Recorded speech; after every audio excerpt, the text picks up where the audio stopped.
ولكن بالأول مستقبل صاحب الدعوة علاء الدين عبد الرسول.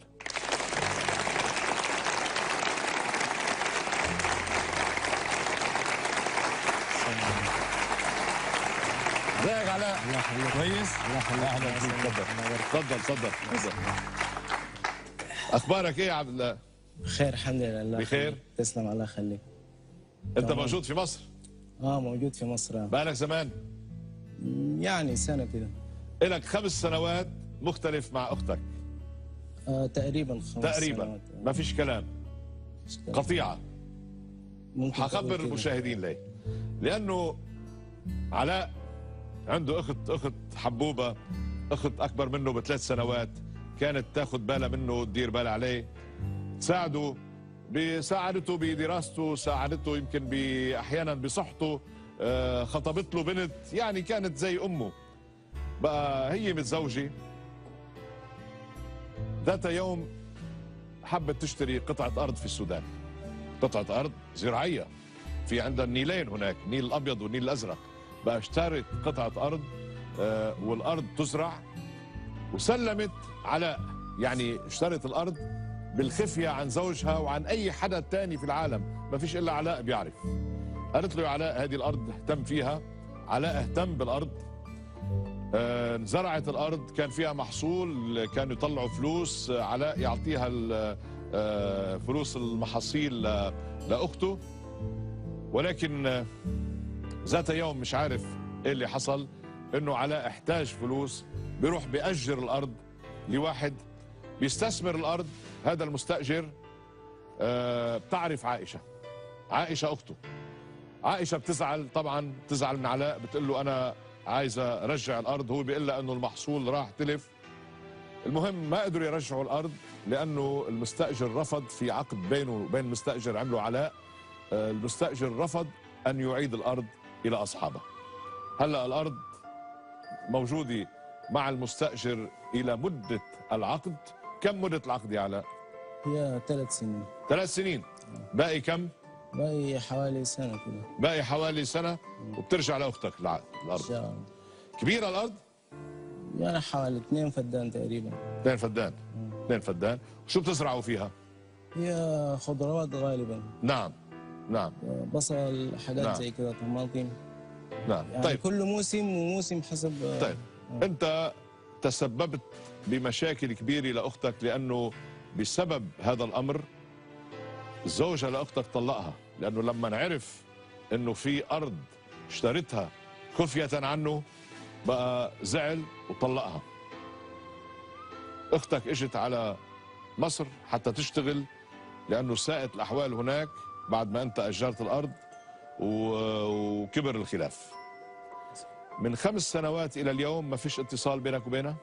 وانا حاولت اتصل كذا مره بس هي رافضه اي مكالمات، اي حوارات. نعم. ورافضه انها تكلمنا خالص. هي رافضه اصلا انها تسمع مني. ماشي. نعم.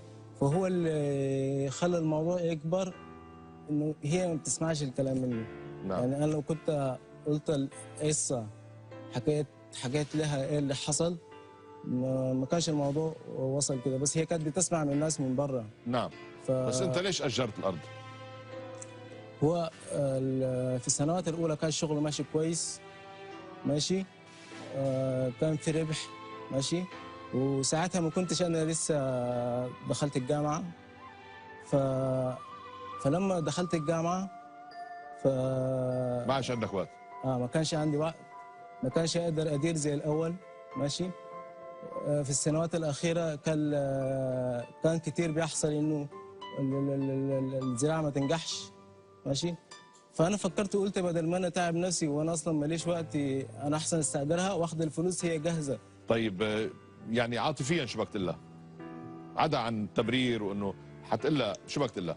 هو دلوقتي مش مهم انه انا يعني اكون في نظركم ايه ولا في نظر المشاهدين انه انا نصاب ولا انه انا خنت طيب. اختي، انه مش مهم. المهم انها تسامحني واحنا نرجع لبعض زي ما كنا يعني. لانك اشتقت لها، لانك اكيد طبعا وحشتك ولا لا؟ جدا وحشتني جدا. طيب إذا القصة اللي معنا هي من السودان، قصة قطيعة بين شقيقة وشقيقها.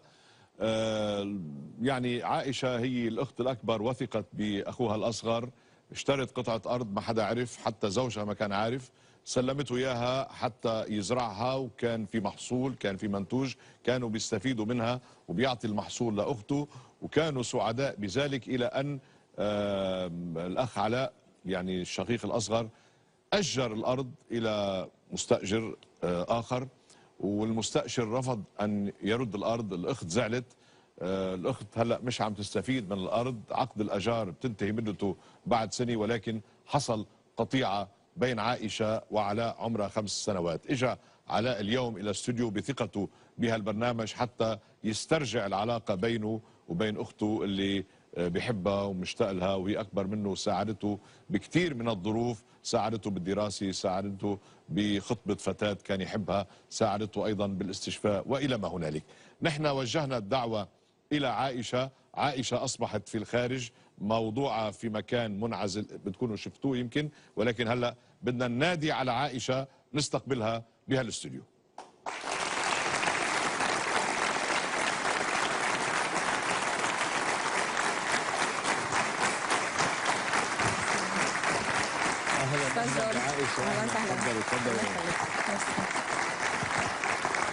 اهلا وسهلا عائشه. الله يخليك يا رب. الحمد لله على السلامه. اهلا وسهلا، الله يخليك. كيف اخبارك؟ كويس الحمد لله. كله تمام. تمام. انت اخبارك شنو؟ الحمد لله. الله يخليك. انت عايشه في مصر؟ عايشه في مصر. كم بقالي كم سنه؟ 5 سنين. بقالي 5 سنين عايشه في مصر. والامور ماشيه؟ الحمد لله. تشتغلي هنا؟ بشتغل هنا. تشتغلي كويس. تمام. اولادك اخبارهم ايه؟ كويسين. هم معاكي؟ لا سايباهم نايمين في البيت. بس معاكي في مصر؟ معايا في مصر مش طبعا. في السودان يعني؟ لا ما ينفعش اسيبهم. كم اعمارهم؟ 4 سنين امير، واحمد 9 سنين. شوفي، انا بهالبرنامج ساعي خير، بس هيدي وظيفتي، ساعي خير. ساعي خير. عرفتي ايه؟ يعني ساعي خير احيانا بالفلوس، احيانا بالمحبه وبالتسامح وبالانسانيه. ما هيك بقى كنت ببرنامج اخر كنت بالفلوس. البرنامج ده ما فيش فلوس. ليه؟ ليه؟ حنشوف. عايشة، بدك تعرفي مين دعاكي؟ حضرتك. أنا دعيتك، بس أنا دعيتك نيابة عن حد تاني. أنت مش عم تشوفي برنامج مسامح كريم؟ ولا مرة شفتيه؟ مش كتير بصراحة. عشان ولا عرفتي إيه المضمون ولا الموضوع ولا مش عارفة؟ معلش عشان أنا ببقى شغالة فما عنديش وقت. طيب. بتفرج كتير. شوفي أولا مين دعاكي بعدين نحكي. طلعي بالشاشة هناك.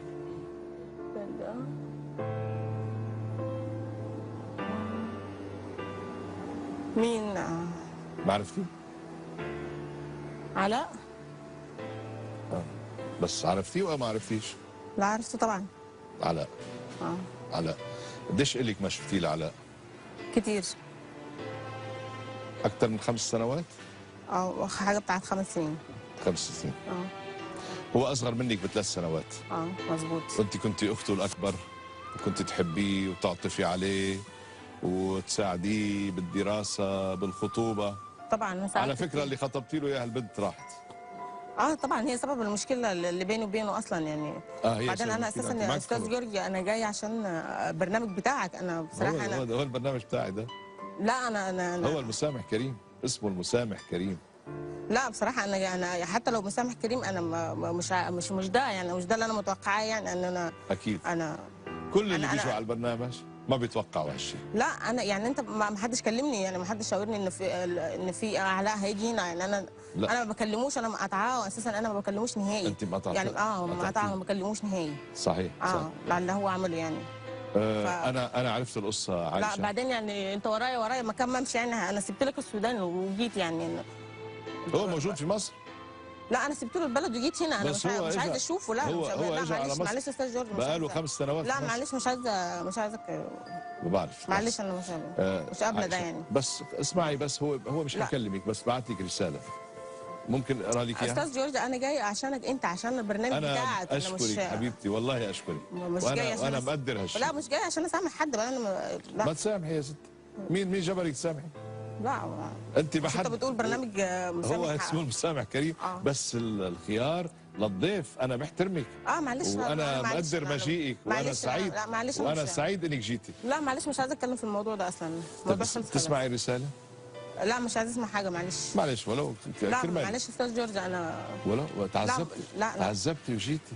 انا جيت لحاجه معينه، انا جاي للبرنامج بتاعك بس حاجه عشان نعرف برنامج مسابقات. الارض بتاعتك صارت فين؟ نعم؟ الارض بتاعتك بالسودان صارت فين؟ خلاص راحت خلاص. كيف راحت؟ لا الارض راحت خلاص، هو ضيعها. ضيع لي، خسرت كل حاجه. بعدها لإلك؟ لا خسرت كل حاجه خلاص. فبس في مستاجر. لا بس سبب لي مشاكل كتيره خالص يعني. انا بس المستاجر بعد عنده سنه من العقد، بعدين حترجع الارض حتسيبيها للاولاد ولو. لا بقى هو سبب لي في مشاكل كتيره يعني، غير موضوع الارض والفلوس، سبب مشاكل كتيره قوي يعني انت ما تتخيلها يعني. يعني مشاكل كتيره جدا. طلقتي بسببه؟ طلقت بسببه. وانا يعني انا عرفت. انا سمعت روالي القصه وانا عارف القصه اصلا. معلش يعني. هو تحبي تسمعي الرساله؟ كلمتين يعني هم كتبهم، ويمكن ما يتكلم بعدين، بس طالما جيتي خلينا نقرا لك اياهم. ماشي اذا سمحتي يعني. عائشه اختي الغاليه، وحشتيني. مهما قلت لك يا اختي فلن استطيع ان اصف شوقي لك، كما لا استطيع ان اعبر عن ندمي لما فعلته بك. معلش، هو الاعتذار هيعمل لي ايه؟ هيرجع لي اللي انا خسرته؟ انا طلعت بسببه. لا يعني الاعتذار هيعمل لي ايه؟ ولا الكلمات دي هتنفع لي بايه؟ ولا هتعمل لي ايه بعد ما خسرت فلوسي وخلاص خسرت بيتي وزوجي يعني حاجه صعبه مش سهله يعني. والله هي صعبه فعلا. يعني بس حاجه بصراحه يعني ما حدش يستحمل ده يعني. صح. يعني لو حد غريب ماشي، بس ده اخويا الصغير يعني. وظلمه ذوي القربى. لو حد تاني انا كنت عملت فيه كل حاجه، كنت حبسته، كنت اكلته، كنت عملت فيه كل حاجه. بس المشكله انه ده اخويا، انا مش عارفه اعمل له حاجه، مش عارفه يعني. انا مش قادره تحطيه في السجن. مش قادره اعمل له حاجه. بس خلاص، بس انا مش عايزه منه حاجه، يسيبني في حالي. مش عايزه منه حاجه. بيقول لك وهي كلمات هتعمل لي ايه يعني؟ لم تثقي في احد في الدنيا كلها مثل ما وثقت بي، وانا اكيد ان احدا في الدنيا كلها لم يجرحك مثل ما جرحتك انا، ولكن والله لا أحد في الدنيا كلها ذاق طعم الندم مثل ما ذقته وأذوقه حاليا. معلش طيب معلش، مش هتنفعني بإيه الكلمات بتاعته دي؟ ندمي. لا روح أقول له لا، أنا مش هينفع. أنا خلاص خسرت كل حاجة. أنا مش عايزة أكلمه، مش عايزة أشوفه، مش عايزة أي حاجة. سيبني في حالي بس. مش عايزة أنا سبت له السوداني، جيت هنا أجي ألاقيه كمان هنا معايا؟ لا مش ضروري. مش ضروري. بس لا. مش عايز أكمل الجواب؟ لا مش عايزة أسمع. مش عايز اسمع. لا مش عايزه اسمع. مش عايزه اسمع حاجه.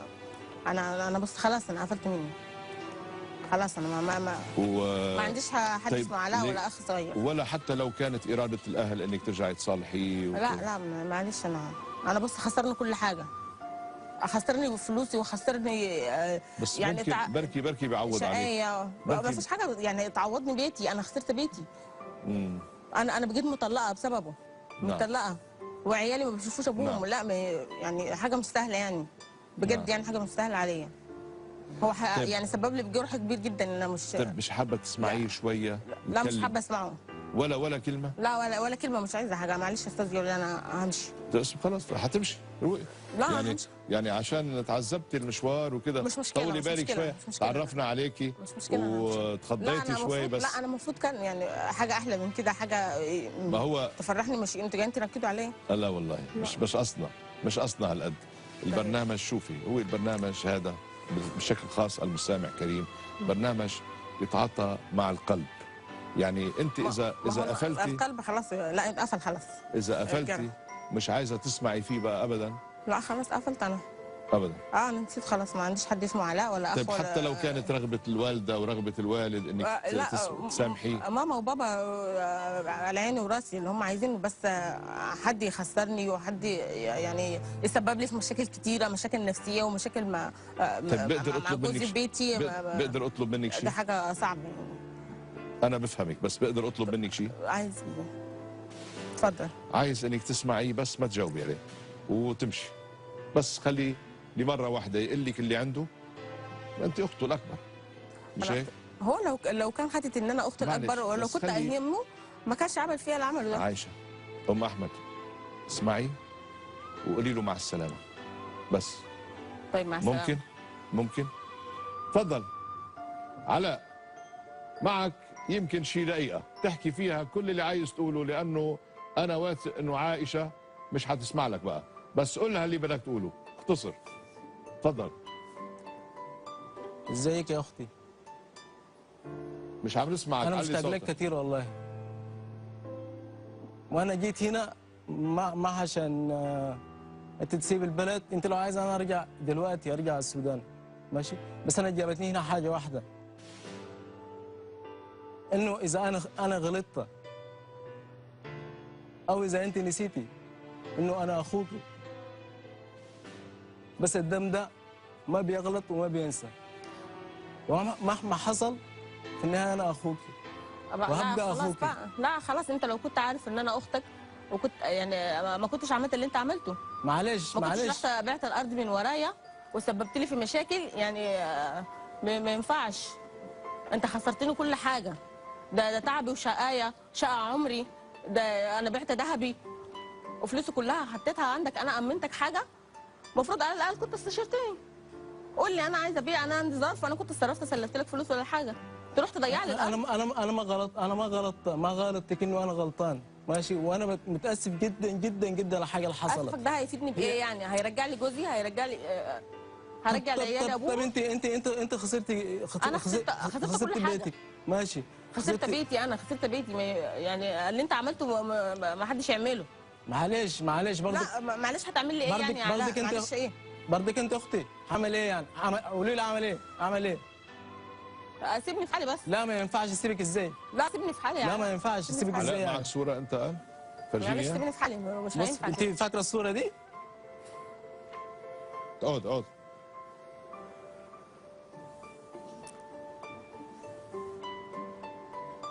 فاكره الصوره دي؟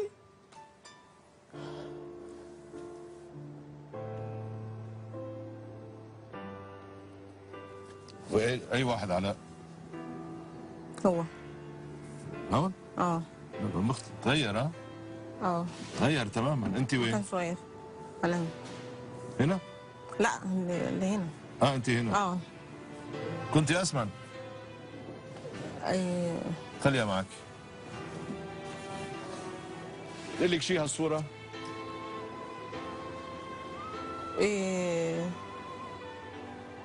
صورة كانت في عيد يعني عادي، ياما كنا اخوات وكنا بنخاف على بعض وكنا بنحب بعض، بس خلاص.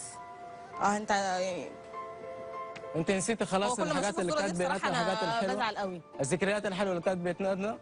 فاكره لو كنت بتحكي لنا قصص الغول، وانا بتمنى عشان خاطر احمد انا بتمنى اجي احكي لهم نفس القصص دي. لما اتذكرت الحاجات دي بعدين اساسا انت جاي في الصوره. لا خلاص يا علاء، انت فاكره ان انت جاي غلط في الصوره دي اصلا. انا نسيت حاجه اسمها علاء. خلاص بقى. لا ما ينفع. ازاي؟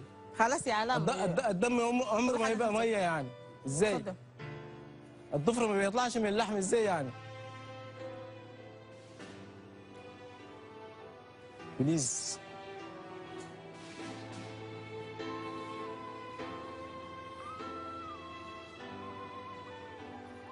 اخوك هروح منك فين يعني؟ اخوك انا. ابويا وامي دلوقتي بيتفرجوا علينا ازاي؟ ما احنا كنا بتحصل مشاكل بس كنا بنحلها. ايه اللي قد يعني؟ عشان فلوس حتتعطل الحاجات دي كلها هتروح. فالموضوع مش موضوع فلوس بس. امال ايه؟ ما الفلوس بتمشي وتيجي. بس احنا اخوات، احنا اكتر من اخوات يعني.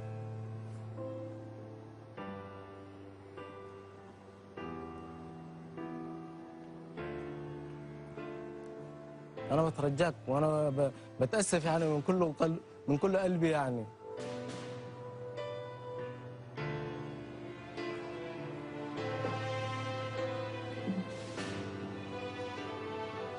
وليها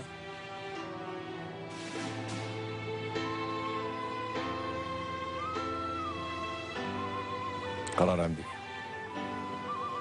احنا كلنا ناطرينك.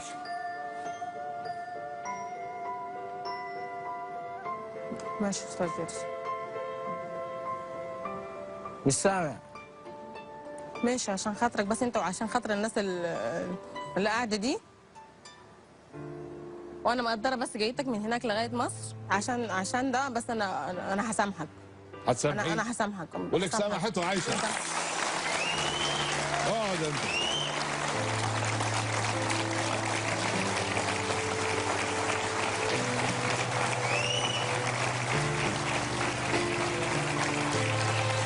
مش مصدق.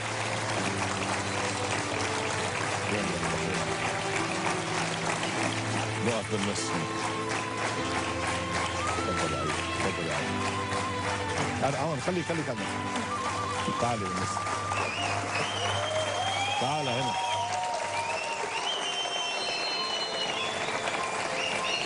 تعال هنا. قربي عايشه. سامحيني. متاسف بجد الحاجه اللي حصلت يعني. معلش خلاص، معلش عشان خاطر الناس دي، بس انا سامحتك، بس خلي بالك من نفسك. يعني اللي حصل ده لو كان حصل مع اي حد انا عارفه ان انت مش قاصد. هو اللامبالاه بتاعتك، هو الاهمال وحسن نيتك هي اللي خلتك تقع في الغلط ده. بس خلي بالك من نفسك في تعاملك مع اي حد. يعني حاجه زي كده ممكن كانت توديك في داهيه. لما انت يعني سامحتيني، انا ما فيش اي حاجه تحصل تاني، وان شاء الله هنكون مع بعض واي حاجه. طيب عايشه، سامحتيه، هلا حتشوفوا بعض بعدين؟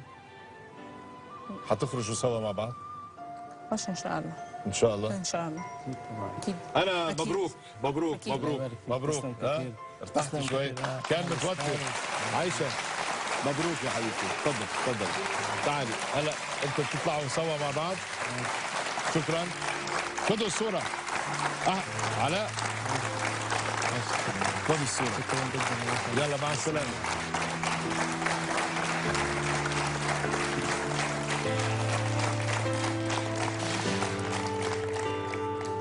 والله أنا مش مصدق إنه تكون النهاية هيك، لأنه عائشة كانت قاسية كتير بالأول، وكانت يعني مش حابة تسمع. على كل حال انتهت على سلامة، رجعوا لبعض، وإن شاء الله يستمروا مع بعض، وإن شاء الله هيك نرجع نشيع أجواء حلوة بالنسبة لعائلتهم. إلى اللقاء في قصة جديدة مع المسامح كريم.